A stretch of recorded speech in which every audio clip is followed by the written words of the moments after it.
Yeah, we can't underestimate Blooded Cloud at all. Like you said, they did take down SK, and apparently they did it in style 3-1. So they will have managed to beat SK in at least one CTF, and that's basically what they have to try and do against Prophecy. And they need to make sure they win this next S&D, which looks as though it is going to be on lockdown. And considering they had on Arcade and it all looks so very neat and practiced, so it wouldn't surprise me if they have similar strategies, maybe the use of smoke and thermal. I saw a lot of people saying thermals were cheap in the chat, but you know, if you can get a kill with a thermal, by all means go for it. I mean, you know, this is competitive Call of Duty. If it works, you do it. And a few people saying, oh, people don't do it, it's cheap, it doesn't work. But hey, you know, Blooded Cloud got a few kills and they were able to beat Prophecy at S&D, so if that's what you got to do, you got to do it. Yeah, here we go. Search and destroy on lockdown, on board with Jake. I'm going to be very interested to see what kind of strategy they go for. And you know what? I'm actually going to switch players off of Jake. I'm going to go on board with Shane, who seems to be flanking right now. So we're going to see what Shane's going to do. He's going to hit contact with the enemy first. So if he can find anyone. Gunch has actually picked someone off. Shane has seen someone as well. And then they're going to try and go down the bottom. And Jake has picked someone off. And you know what? This is looking like a Prophecy round already. Yeah, Jan is in a 1 versus 4 situation on the change team. Get on board with Jan and see where he is. He's actually in corridor. An awful lot of work to do if he's going to try and make it. What? Swanee was just lying next to Jan. Not entirely sure how neither player saw each other there. That was a tad strange, if I'm honest. But a load of stuns and nades coming in towards this corridor. Jan needs to try and get away from corridor. He doesn't want to be left in a choke point where it's Prophecy play either side. Jumps down. There was Jake. And Jake, very easy. Yeah, never a good situation. 1 versus 4, and I think Prophecy were very, very confident. And Jake, wow, Jake managed to take him down. It was a good move there by Goblin Yan, but just wasn't able to pull it off. Yeah, in that 1 versus 4, you know, you can never really favour Goblin Yan. You're always going to have your money on Prophecy to make sure they clutch it, but we'll stay on board with Prophecy and see how they are going to set up on attack. And I'm on board with Jake, and it looks like he is just going to go towards top R, actually. In fact, he's going to go bottom up, pre-aiming. Smart play by Jake, just anticipating a quick rush, and does connect with that stun, so really, really intelligent play from Jake, anticipating this to be a Bloody Cloud player there. However, that stun didn't actually make it out the door, so he has no idea where that Bloody Cloud player is going to come from now, so he really needs to try and get himself into a better position, but it just ran straight into bottom R and outgunned Jake. So is Jake going to have another poor S&D? Having said that, he is 2-1 already, so it looks like he may have put those S&D demons behind him. Yeah, I was going to say it's good to see Jake put a couple of kills on the board after some bad S&D to the end. And Swanee has just seen someone. As we default over to him, she's been called out to Shane, and the bloke has disappeared somewhere. Yay, picking up Shane after Shane made them shots. And this leaves Prophecy actually at a disadvantage. Now 4 versus 2. Swanee and Gunch. Oh, Gunch managed to get a kill off, but Yay takes him down as well. Swanee for this 1 versus 3. Yeah, he's got a lot of work to do if he's going to do it, but no, Boris is top part, pre-aiming exactly where Swanee was. And he's going to get himself a very nice kill cam. And that's going to make it 1-1 with Prophecy versus Blooded Cloud. And obviously Blooded Cloud need to win this Search and Destroy to continue on in this tournament. The loser of this is obviously going to get knocked out. Prophecy are winning 2-1 in this best of 5 series. So obviously if they can take this, they will progress to play Pain Gaming in the losers bracket final. Yeah, so obviously I think we are staying on board with Prophecy. No, we're not. We are switching over. I did see a wrong thing in the chat there, but never mind. We are on board, and I've defaulted to someone with a thermal sniper. It's obviously Demonic Zays, as he looks up to this area now. He's looking through that smoke, seeing can he see anyone. And he had actually seen someone there. Doesn't get the kill and almost goes down himself.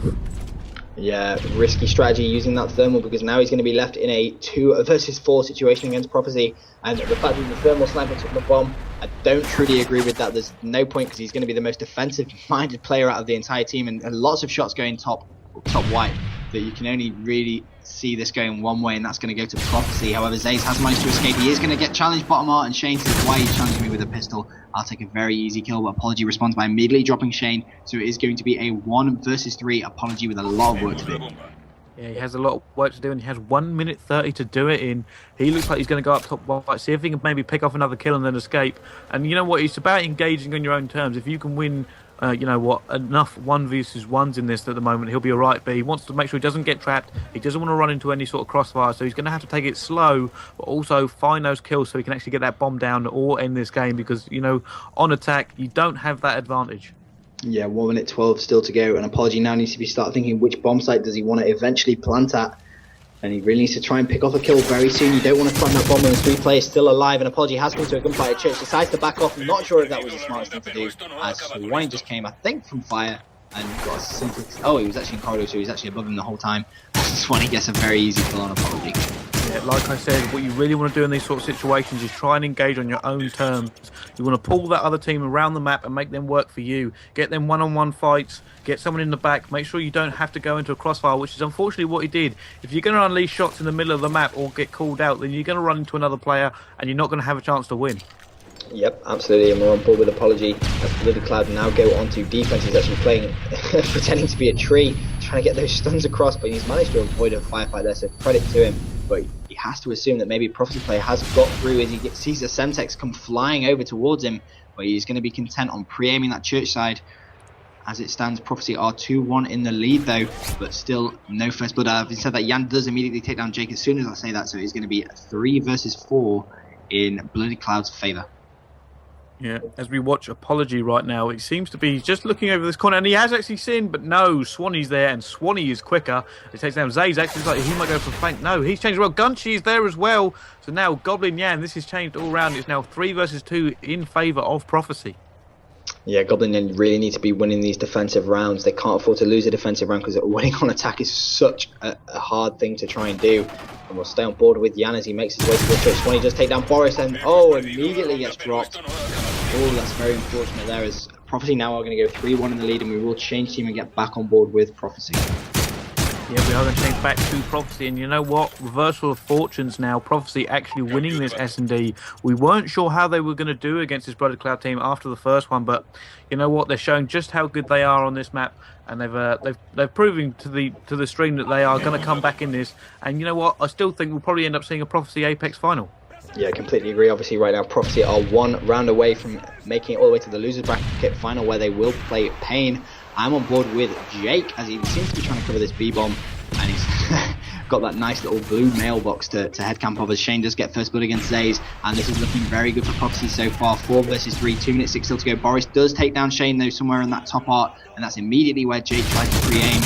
And he is going to get hit markers, and he actually takes down Apology through the smoke. That is a fantastic shot from Jake. Really, really well played, and it's going to be 3 versus 2. Yeah, well, that was just amazing. How did he manage to hit all of them straight off? Just popped him completely. And there you go. Swanee's actually seen someone. He's been called out. It looks like he's actually watching there. But Boris is the only one alive. Was that Swanee just used Jake as a stepping stone to get down?